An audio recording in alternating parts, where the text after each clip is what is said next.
Wow. So you really had to stay in shape. You had to really focus your vision was clear now. So when you go to work, you still had to remain tight-lipped, do your job, and not say anything. Did your parents know? Did your parents know? I did tell my parents. Of course. You know, I had a really the waitressing job was quite tough sometimes because you know, I was working in a West End kind of restaurant, a bit like Hard Rock Cafe kind of restaurant. Okay. And you know, you would sometimes, you know, be pulled down on customers' laps and things like that, or they would think that they could smack your bum and think that was okay. And I was so sick of it. You know, I didn't mind at all waitressing, but that part of the job where our managers didn't look out for us was not nice. And there was one shift where it was just so bad and people were treating us so badly. And I was like, I think this was in December, and I was so fed up, and I knew I just had a month until I was going to start my Mamma Mia job. And I just remember going, I quit. I'm going home. I'm done. Screw this. And I left, and I was like, yes! I'm never doing this anymore. And that felt really good.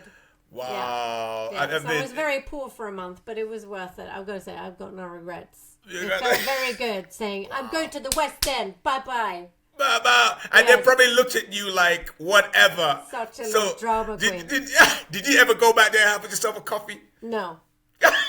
No. I love it. You're such a Norwegian. I love it. I never want to see those people again. They were awful. They did not protect us at all. Wow. They were bad people. So, And that probably made, you know, because like yourself, man, I've encountered some craziness. And when you come from that world where you see things you don't like, what happens is it really does something to you to say, you know what?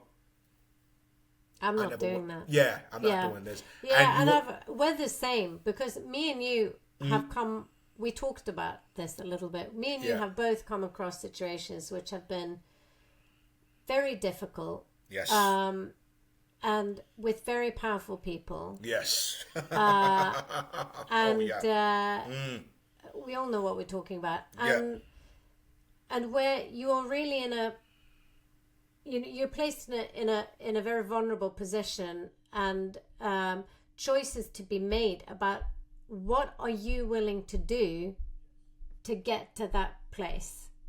And we're all different, and I'm not judging what other people do. You know, people have free choice. We all have free choice, right? But in my book, and I know in your book as well, I consider integrity one of my most important qualities, and something that I take very seriously, and something I also want my children to learn, is that, you know, you have to decide how you allow other people to treat you and what you're able to accept. What are you willing to accept for whatever? We're all willing to accept certain things for power, right? But there's a line, and my line is quite strict. I have quite a strict line, and I haven't crossed it. And I have always stood up for myself at great cost, may I add. Definitely. You know, but I've never thought, oh gosh, I wish I hadn't said anything, or I wish I hadn't stood up for myself. No, I've never regretted that. Not in a million years. I would much rather live my life than have cost my own dignity. So I love it. I love it. An actress once said, Oris, her Dakota, she was a Sunday affair with me. Yeah. We had a very similar conversation, and she said it best. She said, Oris, I would rather walk away with my dignity intact. Yeah, 100%. I never laughed so hard, and I knew what that meant. Yeah. Like, now I'm not going to sell my soul. No. I'm not going to go down that road. It's not worth it. I don't think it's worth it. You know, I've done some things, and we talked about this, right? I've done some things as far as not only protecting my life, but protecting other people's life, to the point of almost losing my life. Yeah. You but know I what mean, I mean? your life is crazy. Like, we got to talk about who's going to interview you, Oris. Because I'm gonna leave that to you down like, the road. I will because, happily do it. Yeah, I will happily do it because your life is so nuts. Like when we were here with your wife, and with my family and your family, and we were like sharing stories, and I was like, oh my god, like none of us have anything on Oris, man. Like Oris, your life is like a movie. It should be a movie script because it's so good. But it's why. Well, the reason you are how you are is because you have always taken your own integrity really seriously, and it has cost you too. But it is also how come you are such a gorgeous person. Thank is you. because you but seriously, and why people love working with you, it's because they can trust you. It's rough though. I have it to is admit, rough. Yeah, it is rough. Yeah. Because sometimes I was in a situation where I was approached for something, and I remember my sister said, I can't believe you gave them the information to that actor. You could easily talk yourself into that job. Why did you do that? And I said, you see. And she goes, what do you mean by that? I said, you know what? I believe when you do for others without them even knowing that you are behind it is the best gift in the world. A few months later, an actor, and this has happened to me twice, turned around, walked away from a job and said, I have the right actor that's right for this role. I will be wrong to take this role, and gave the producers my number. It's happened to me twice in my life. So my sister just sort of looked at me and she shakes her head. She goes, I get you. Wow. She goes, but boy, she goes, you're a bit too much on that. I'm like, hey man, listen, I'm no Jesus. I'm none of these people, but imagine this man called Jesus that everyone worship. What allegedly, I wasn't there, what they said he went through and the sacrifice he had to make.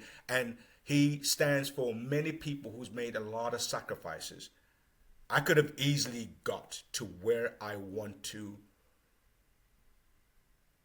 like that. Even in the modeling world, even in the world we're in. But that has a cost too, because everything has a price, Oris. Everything has a price. This is and the I wanted thing. I didn't want to wake up one day, put a noose around my neck, and take my life. I'm going to be straightfortard with that because. But that's what a lot of them do. Yeah, I don't, or mysteriously. Because the price was too high. It's too high, and I believe just do the right thing. I don't kiss and tell. That's one thing I don't. I've seen things that I just, no matter how much you pay me, because I don't care. I don't think it's worth it at all. I could care less. But I've always believed that, it's the same thing. There's a price to pay even when people go rob a bank. When you hear stories of people who rob banks, even when you see scripts, you go, Jesus always Christ. A price to pay. There's always a price to pay. No one walks away free into the sunset. Also, no one can do everything either. This is the other thing. It's like there's always, you have. Yep. You have this life. Yeah. You have this amount of hours in the day, and you have, when you have kids especially, you realize how little time we have and how quickly it goes. Because you already know, because your daughter has grown up and you now have young kids, and it goes by in a blink of an eye, right? And you realize how precious all of this time is, and what are we supposed to do with that time. And so I think me and you have similar philosophy about that, which is why we're having this conversation, because to me, it's I really believe in the power of energy in terms of whatever it is that you're putting out there into the world, you will get it back. And if you are a generous person, if you have good intention, generally a good intention, then I do think there's an ease that comes that I think other people don't have. So even though even though, I also have struggles, and I'm sure you do too. There are plenty of things I find very challenging, and that has been challenging in my career, especially after I had kids. I really struggled, like, with my identity as a woman, as a person, we've been told you can have it all, and there I am, and no, I can't, because I want to look after my babies, and that's me wanting to, and at the same time I want to have my job, I want to have a career, please, and I was finding the whole thing really, really tricky, but I stuck with it. But the jobs that I've gotten have honestly come with so much ease. I can't tell you. Like the Mamma Mia job, it just came with ease. Like I wasn't forcing it. I was like so in the energy of that audition process, and so excited to be there. And I never thought that they were going to give me the lead. I honestly was in shock when I heard the news, because I thought I was like going to be a, part of the ensemble, which would have been huge. Just that would have been massive. So when I found out that, no, you've actually been cast as the lead, and it's my first ever job, to me it was like, are they actually going to trust me with this thing? Are you nuts? Like, are you mad? Because it was the first run. Correct me. Was it the first major run? Yeah, we created in the London West End. Yeah, we created the musical. So everything that you're seeing in the movie, in the first movie, in the stage show, obviously we had a fantastic script writer, we had a brilliant director and choreographer and producer, and all these things. So I'm not saying we, the cast, made Mamma Mia the musical, but what I mean is we, the cast, contributed very much to the show being how it is, because when you're rehearsing a new show, how it actually turns out is so dependent on what we are doing in the rehearsal room, because we did a lot of improvisations to kind of make it even better. It was already good on paper, but bringing it to life, you have to make some changes. So much of what is now is a result of the work that we all did. So it's a shame that in musicals and things like that, where you're part of devising something original, I don't think it's right that the original cast don't get to financially benefit from the success of a show. I think that needs to change, because it's such a big deal, and you work so hard because you are all wanting this to be awesome. And I do think that is kind of that could change, like they did this with Hamilton. Hamilton, the original cast got to share in the success of the show. That's right. And they should all do that. And that's the beauty of the original way of doing things. Yeah. Right? Mm-hmm. The original way was, for the rest of your life, whoever comes in, you benefit of that, because you are the pilot, you are the test run. Yeah, I think you should. I think the people who were part of the all new musicals should allow the original cast and musicians to share in the profit of the show. I think we should make it happen, Oris. We will because we didn't get rich from it. I can tell you that. No. I'll be honest with you, because it's funny you say this.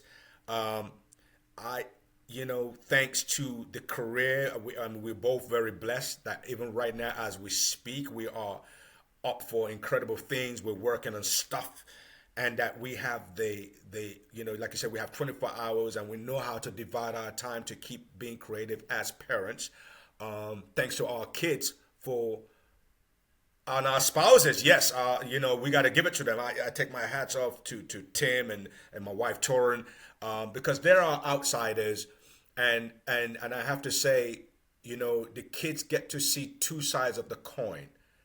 You understand? And I think it's and the fact that you and I could easily be anywhere in the world, but we choose to be in a place of peace. We choose to take advantage at this time in our life, a country where we can sit, we could reflect, and fly out. Like I was just in London for 3 days and I fly back in. You know what I mean? Yeah, and it's so easy too. You get it, right? I could go anywhere in the world so and I'm in. You know, not too long ago I was in Africa. Boom, boom, boom. Then fly back in. We travel anyway, so in a way, me and you, it doesn't matter where we live. You know, because in some ways we just travel. So we travel, and we're older, and we've got the experience. Yeah. Unlike some people, they would need to do what you did. They would need to move to London, study at Lambda, study at LIPA. It's different when you're not established. You can't exactly. You can't be doing what we're doing. But once you're established, it's a whole different ball game. You know, so. You know, Mamma Mia ran for what? How long did Mamma? It's still running, but your show, your part. So when I came to the end of the year, they offered me another year. So they gave me an offer for a new contract. But because I felt like, okay, this is how I've started, and I really wanted to earn a lot of experience, and you go a little like doing. Some people feel differently about this, but for me, the most exciting part of being an actor is actually the rehearsal process, because that's the time when you get to be creative, because that's when you are exploring and you are playing essentially. And I love doing research. I love it. I'm such a nerd when it comes to research. I think it's so exciting. But once you are actually doing the shows, I love the shows because you get to do it for an audience. And the Mamma Mia audience were like the best in the world, because everyone's on their feet, cheering essentially at the end. And it's such a buzz. But when you've done a show like that 8 times a week for 6 days a week, you have 1 day off a week, you have to live so restrictively when you do a show like that, because you cannot imagine the physical and mental exertion it is, because you have to be so physically fit, you have to be so mentally fit, you have to eat well. You can't go out and be at a bar because you'll be overusing your voice, so you have to really do voice rest, which is really hard for me because I love chatting. Yeah. You like have to me. Do voice rests. Yeah. we love conversations. Chats. Yeah. You can't smoke. Yeah. You can't drink. You can't. Yes. You can't really have a social life. No, you can't. And then the 1 day off that you have a week, you really have to do your grocery shopping and your food prep and and go visit family if you have any. So for me, I was actually quite exhausted because I wasn't used to it. So I think once you've done it a few times, you kind of learn how to conserve your energy a bit better. Because I was new, I was like playing on all cylinders all the time, and I was my body was in shock like after this year. So I decided to take a step back and take a risk at just seeing how it would go, because I had this massive success behind me and I really wanted to do straight acting because I love musical theatre, still one of my favorite mediums, but I really wanted to get into film and TV. And you did. Which I did. You went into Doctor Who. Yeah, before then I actually did Jonathan Creek. So Doctor Who was a lot later. I was quite grown up by then, but I did I was hired by the BBC to do the very popular show Jonathan Creek with Alan Davis and Julia Sawala and the awful Stephen Burkoff, and that was a great experience. So yeah, that was what I did after that. What was it? Tell me about the transition for you when you had lived. Because one of the things, I mean, you and I, we talked about this a lot. A lot of people don't know about musical theater. It is hard. Yeah, it's grueling. It's grueling. Man, very rewarding. They're rewarding, so but grueling. It is because you're using your voice, your acting, your dancing, and I've been very fortunate to see you live and seeing a lot of my other friends live, but this is about you now.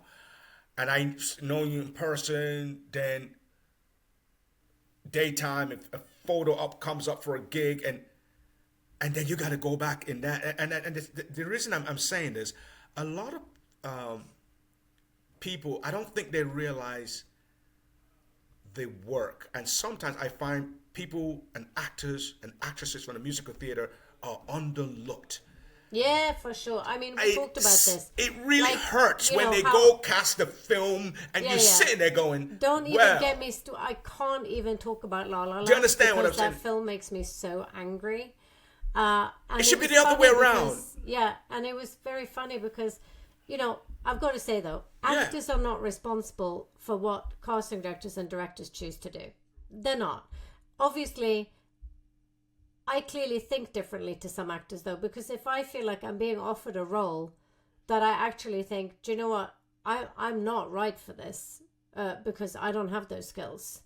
Like, I can learn them, but not in this time frame. But a lot of people don't seem to have that insight, and they are told by yes people that you can do it, you can do anything. And I've seen this happen time and time again. And then you end up having actors who are actually really good actors, but who are dreadful, and I mean god awful, at musical theatre because it requires a lot of training. Yes, it does. And then they get the blame for that because they get the blame for being terrible, and God bless her. So Emma Stone apparently just was quoted as saying, I'm by the way paraphrasing here because I don't know her exact words, but she was playing Sally Bowles in Cabaret. Now, Cabaret is a fantastic show that I would love to do, and made famous, obviously, by Liza Minnelli. And Emma Stone was quoted as saying that it nearly killed her. It was so tough, and she never wants to do that again because it was so hard and it ruined her voice. And I could have told her that based on her performance in La La Land, that, dude, musical theatre ain't for you. I'm sorry, but you don't have it. You could cast Anne Hathaway. She could do it. Anne Hathaway can sing. She can dance. She can do that. Hugh Jackman, man. Hugh Jackman, God love him. I mean, The Greatest Showman, I never understood why that film didn't win all the awards. And because they did it properly. Yeah, they did it properly with respect. Whereas La La Land, I'm telling you, if you don't understand, La La Land is terrible because it's misrepresenting what musical theatre is. And what it was paying homage to, it actually didn't, because it was trying to pay homage to the old musicals of the era that we remember, with Singing in the Rain and everything. Yes. It just insults it because the Calloway Brothers, you know what I mean? You see how they dance going to couch. Singing in the Rain, Gene Kelly was so hard on the cast of Singing in the Rain that Debbie Reynolds had to keep filming the segment, and she was bleeding through her shoes. There you go. Okay, so if you're going to pay homage to a film like Singing in the Rain, why the hell are you casting people who can't sing and dance? Are you joking? So, anyway, it's over. Yeah, it's important. Drives me crazy. No, it's important that we talk about it because I remember I was approached for quite a lot of musicals that went to the film, and let me tell you something. I'm glad I never took it. I remember my wife turned around, she said, I know you're not going to disrespect us just because you can. And I said, no, I said, the money's juicy, but nah, it's not worth it. I hate to see something that's been done on Broadway for many, many years, done so incredibly well, go to film and die, right? And because sometimes my attitude, and I've said this to the people, why don't you use the exact people that did it on, put everyone in for matinee, put all the other actors who have been assisting your leads and let them do it. Oh, no, well, it doesn't, listen. They want names. I don't want to hear that name business. Badly. Well, but the generation now, God. now wants to see some skills and some talent. Yeah. That is where people like us were so fortunate to keep going. 30 years, we're still going. We're still relevant. Yeah. As we speak, right? You know what I mean? We're still relevant. Yeah, but don't you find that, I do find that mediocrity is creeping in awfully quickly. Where you get the odd incredible person that like comes out of nowhere, and God knows I see so much amazing young talent, so much, but it does seem societally that we are, because the robots are coming, right? It's almost like we are being trained to benefit whoever's inventing the AI. It's like we're being trained to accept mediocrity. Because if you accept having mediocre art painted by AI or whatever, and that's okay to you, then you will kill off artists who actually do it for real. And I think that we as a species will suffer, because I think energetically you can tell when you have a human who is highly skilled and has trained and poured their heart into it, because it's energy. And when you go and watch that, it will give you something very different to watching either something that's mediocre or something that's simply made by technology. I mean, for now, technology needs humans, but they won't always. So for now, there's still a creative element because humans are still involved. But if the people that are in charge get to do what they want, it won't be like that anymore. And that concerns me as an artist. So, it's coming in everywhere, like in voiceover, for example, now. We've got the rise of AI. Like I was saying, there was a new app now that had AI on the spot dub of your voice. So you can speak in Norwegian and it will translate in real time into a different language. Like, can you imagine the amount of jobs that are going to be gone with this dub? Doesn't it freak you out? It freaks me out. It freaks me out. I think there are benefits to things, obviously, and I don't mean it from, I don't believe in kind of disaster thinking like that. I think it's important to think, okay, this could happen, but I don't want to put my energy that it's going to go there. I'm going to imagine that it's going to go this way. So in my mind, I'm imagining that the world's going to be just fine because we are going to incorporate the technology where it's beneficial to humans, but we're not going to be ruled by the technology, because I think that is not the way we want to go, is it? So I'm thinking the world is going to be much more lovely, and we're going to use these as tools, and I'm fine with that. And talking about tools, I've seen this the last 6-7 years. Mm-hmm. So I have to give a little thank you to technology, and I have been taught by people behind technology. We humans created it. We have to be responsible. We have to be smart at it. So a perfect example was I've done 2 films where they needed me for the voiceovers right now. And I just took my phone, went into the bathroom, because there's no way I was going to be flying in from some African country 24 hours, sometimes a day to get to that place to do. I'll be burnt out. And I said, technology has ridden. Let me speak to the sound guy in your studio. They're like, okay, give me his number. Gave his number, and I just said, listen, let me WhatsApp this voice to you, and you patch it. There's no need. You guys save your money. You're already struggling for to put this film together. Instead of flying me to London from another location, out of another character, I have some time. I have 2 days off here. I'll give you as much as you need on my WhatsApp. You patch it in and call me back. And the guy was like, wow, thank you. So that's another way for me personally. It's worked. That, even with my, for this show, I do my voiceover. The kids are going to bed. This is tech. Yep. This is tech, right? Pro-tech. Exactly. But pro-tech as a tool. Yeah. Not pro-tech as ruler of the world. Ruler of the world, where you can't be lazy. But Lisa, I do believe as long as you have earned and worked hard with your talent, come hell or high tide, nothing would ever stop that. Yeah, I've seen special effects. I've seen fight scenes. I've seen stuff. I mean, I've been in the grind. I mean, like you, I came from 35 millimeter. You know, where TV shows were shot on 35 millimeter, where you had to put your hand in a dark bag. And you could check the gauge. Check the gauge, right? If there's hand, you got to reshoot it. And that was because they had to check that the film actually had filmed. Exactly. Yeah. My favorite was one of my favorite moments, and I will never forget this. We had lost a piece of an episode of a series. The can ended up somewhere in Algeria.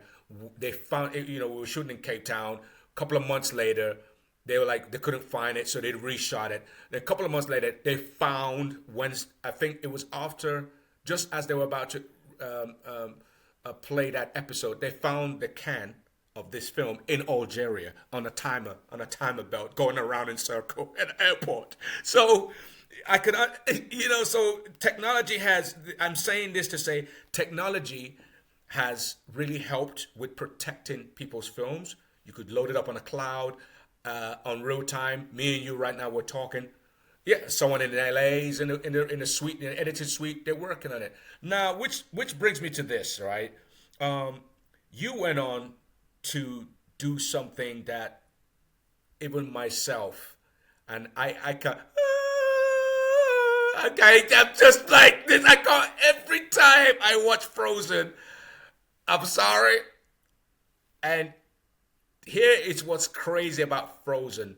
The way you described in the beginning before we started about the Arctic, Norway, it's exactly, and call me naive, when you watch Frozen, it's exactly what Norway is. I can say this traditionally. How did you, that's another iconic, great blessing in your life, nugget that I can just go, yeah, Lisa. I don't even say ABBA anymore. I go, Lisa, Frozen. She performed at the Oscars, you idiot. I'm like, what are you talking about? Lisa, get out of my face. I just hang up. I mean, how did you get, because